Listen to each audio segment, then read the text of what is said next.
ഇൻസ്റ്റഗ്രാമിൽ ഈ അടുത്തായിട്ട് ഒരു റീൽ കണ്ടായിരുന്നു കേട്ടോ, സോഫ്റ്റായിട്ട് ചപ്പാത്തി ഉണ്ടാക്കിയെടുക്കാനുള്ള എളുപ്പ വഴി. അപ്പോൾ എല്ലാവരുടെ വീട്ടിലും എന്തായാലും ചോറുണ്ടായിരിക്കും. അതൊരു ഗ്ലാസ് എടുത്തേക്കുക, അതിലോട്ട് ഒരു അര ഗ്ലാസ് വെള്ളം ഒഴിച്ചിട്ട് നന്നായിട്ടൊന്ന് അരച്ചെടുത്തേക്കുക. എന്നിട്ട് ഒരു ഗ്ലാസ് നമ്മുടെ ഗോതമ്പ് പൊടി എടുക്കുക, അതിലോട്ട് ആവശ്യത്തിന് ഉപ്പിട്ട് കൊടുക്കുക, കുറച്ച് ഓയിൽ ഒഴിച്ച് കൊടുക്കുക. എന്നിട്ട് നമ്മുടെ ചോറിൻ്റെ ആ ഒരു അരച്ച് വെച്ച ഇതില്ലേ പേസ്റ്റും കൂടെ ഒഴിച്ച് കൊടുത്ത് നന്നായിട്ട് അടച്ച് പരത്തി കുഴച്ചെടുത്തേക്കുക.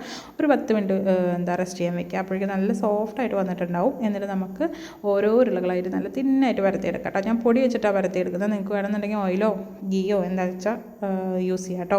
അങ്ങനെ എല്ലാം പരത്തിയെടുത്തിട്ട് നമ്മുടെ കല്ല് ചൂടാകുമ്പോൾ ചുട്ടെടുക്കാം. നിങ്ങൾക്ക് ചുട്ടെടുക്കുന്ന സമയത്ത് നിങ്ങൾ ഓയിൽ യൂസ് ചെയ്യണമെന്നുണ്ടെങ്കിൽ അപ്പോഴും നിങ്ങൾക്ക് യൂസ് ചെയ്യാം കേട്ടോ. ഞാൻ ചപ്പാത്തി കുഴക്കുന്ന സമയത്ത് കുറച്ച് ഒഴിച്ചതുകൊണ്ട് ഞാൻ പിന്നെ യൂസ് ചെയ്തിട്ടില്ല. നിങ്ങൾക്ക് വേണമെന്നുണ്ടെങ്കിൽ നിങ്ങളുടെ ഇഷ്ടം പോലെ യൂസ് ചെയ്യാം കേട്ടോ. അപ്പോൾ നന്നായിട്ട് പൊന്തി നല്ല സോഫ്റ്റായിട്ടുള്ള ചപ്പാത്തി നമുക്ക് കിട്ടും കേട്ടോ. ഇത് എത്ര നേരം വേണമെങ്കിലും ഈ സോഫ്റ്റ്നെസ്സിലിരിക്കും. മസ്റ്റായിട്ട് ട്രൈ ചെയ്ത് നോക്കുക. കിടിലമാണ്. വീഡിയോ ഇഷ്ടമായി ലൈക്ക് ചെയ്യുക, സബ്സ്ക്രൈബ് ചെയ്യുക. Thank you.